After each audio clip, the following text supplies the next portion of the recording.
सवाल ये नहीं है कि आपके कितने अटेम्प्ट लग रहे हैं, सवाल ये है कि आप कहाँ रह रहे हैं और ये फील्ड आपके लिए सही है या नहीं है। अगर आपको इन दोनों एरिया में अगर आप पहचान पाओ कि आपकी कमियां क्या है और क्या आप एंड में ये गोल प्राप्त कर सकते हैं या नहीं कर सकते, तो मुझे लगता है कि आपको करते रहना चाहिए। और ऐसे एक अटेम्प्ट के बाद मनोबल हार नहीं जाना चाहिए, क्योंकि मैंने जब पहला अटेम्प्ट दिया था मेरा प्रीलिम्स भी नहीं हुआ था। तो उसके बाद मैंने ये सोचा कि मैं पहले प्रीलिम्स पे ध्यान देता हूँ, जो भी होगा मैं पहले प्रीलिम्स क्लियर करूंगा, तब शायद मुझे आगे का पड़ाव समझ आएगा। तो मैंने वही किया और मैं भी उनको यही कहूंगा कि आप कोशिश करिए कि अपनी कमियों को निखारने की, और देखिए कि एंड में आप यहाँ तक पहुंच सकते हैं या नहीं पहुंच सकते। खुद से ऑनेस्ट कॉन्वर्जेशन होने की जरूरत है इस बारे में, अगर आपका पहले अटेम्प्ट में नहीं होता है तो। आज का दिन यादगार यादगार तो काफ़ी रहेगा। काफ़ी सालों की मेहनत है, तो 4 अटेम्प्ट हो चुके हैं। उसके बाद फाइनली इस लिस्ट में नाम आना काफ़ी बड़ा सक्सेस तो होता ही है। धीरे धीरे करके ये सक्सेस तक पहुंचे हैं, पहले प्रीलिम्स फिर मेंस फिर इंटरव्यू फिर सब साथ में वापस देना। तो परिवार सबके लिए सब बहुत बड़ी खुशी का दिन है, और जब सब आस पास कितने खुश होते हैं तो इससे बड़ी खुशी हमारे लिए क्या ही हो सकती है। तो आज का दिन काफ़ी याद कर रहे हैं। तो एजुकेशन कहाँ हुआ, जो पहले के 3 जो प्रयास थे असफल प्रयास थे, वो कैसे असफल कैसे हुए, क्या कहाँ कमी रह गई? ये एग्ज़ाम थोड़ा मुश्किल रहा है। इस एग्ज़ाम को समझने में थोड़ा वक्त लगा। पहले प्रीलिम्स फिर मेंस फिर इंटरव्यू, हर स्टेज अपने आप में एक अलग स्टेज रही है। तो उसको डिकोड करने में और उसको समझने में कि उसके लिए क्या चाहिए, उसमें थोड़ा वक्त लगा। तो ये पूरी प्रिपरेशन मैंने दिल्ली से की है मेरे दोस्तों के साथ, वो भी यूपीएससी सिविल सर्विसेज की ही तैयारी कर रहे थे। तो उसको उनके साथ मिलके एक एक करके हर पड़ाव को समझना और फिर उस पर इम्प्रूव करना, ये वक्त सारा उसी में लगा। और धीरे धीरे करके मैंने समझा कि इस एग्ज़ाम को क्या चाहिए और मैं वो कैसे प्रोवाइड कर सकता हूँ।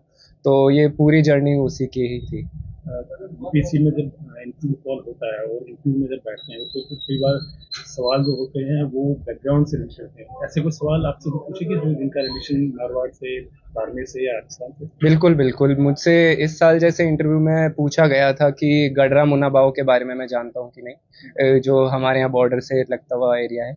और पिछले साल भी मुझसे पूछा गया था कि जो बाड़मेर में नई रिफाइनरी आई है वो, उससे क्या फ़र्क पड़ रहा है।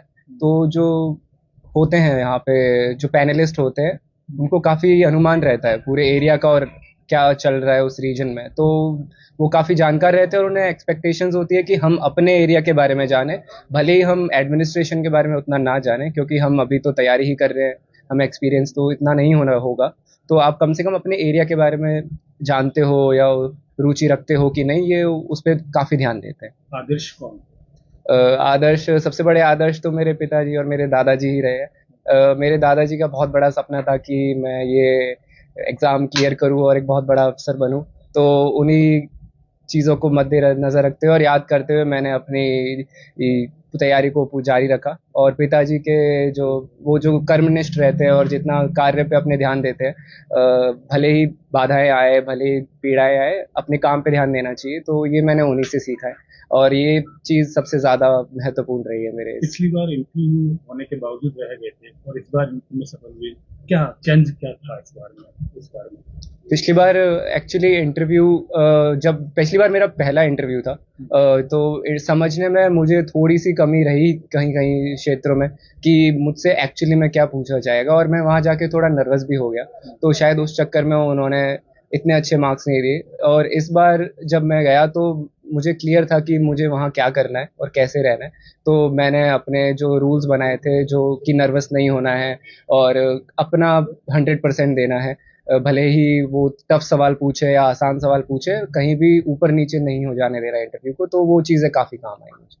तो अब जब उस दिन ज्वाइन करोगे उस दिन मन में क्या प्लान कि हाँ ऐसा करना है? तो ये जो सीख मिली है इस पूरे प्रोसेस से कि मेहनत करते रहना है और हमें अपने लक्ष्य से भटकना नहीं है, ये सब चीज़ें शायद मैं वहीं लेके जाऊंगा अपने सर्विस में। अपने ये सर्विस आपको काफ़ी ढा देती है कि आप अपने देश के लिए अपने लोगों के लिए काफ़ी कर्मनिष्ठ होकर काम करें। तो मैं चाहूँगा कि मैं अपनी सेवा सर्विस ज्वाइन करके भी मैं वैसा ही रहूँ और अपने आसपास जो लोग हैं उनके लिए काफ़ी काम करूँ। तो आईएएस आईपीएस जो रोल मॉडल?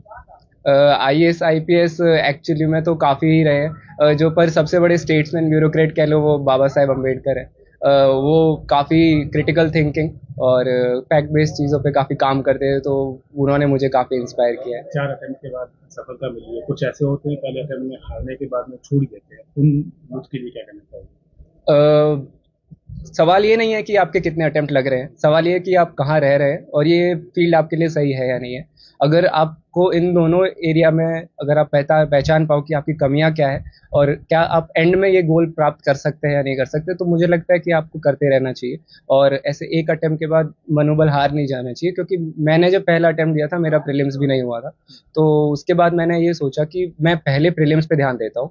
जो भी होगा मैं पहले प्रीलिम्स क्लियर करूंगा, तब शायद मुझे आगे का पड़ाव समझ आएगा।